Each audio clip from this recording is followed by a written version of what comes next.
Tu es soigné pour une maladie grave appelée cancer. Toi, l'équipe soignante et ta famille faites tout ce qui est possible pour te soigner. Tu as déjà vu beaucoup de docteurs qui t'ont donné plein de médicaments et peut-être t'ont-ils proposé une chirurgie ou une chimiothérapie. Mais ton docteur t'a parlé récemment d'un autre traitement qui détruit le cancer, la radiothérapie. Expliquer la radiothérapie aux enfants atteints d'un cancer, voici l'objectif de ce dessin animé réalisé par le Centre Paul Strauss. En quelques personnages et quelques mots bien choisis, le traitement, parfois effrayant, est abordé avec délicatesse. Ici, 7 jeunes malades sont soignés quotidiennement.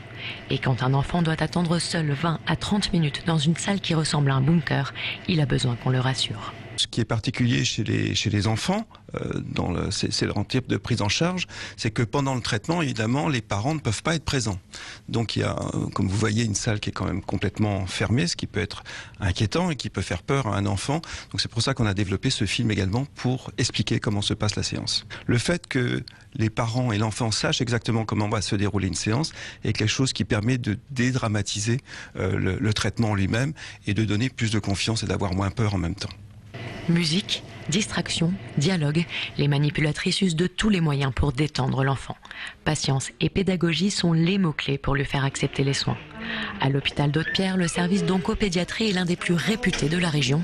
Les lieux sont aménagés spécifiquement, jouets, décorations sur les murs, activités artistiques, dessins. Le tout doit un peu faire oublier la maladie.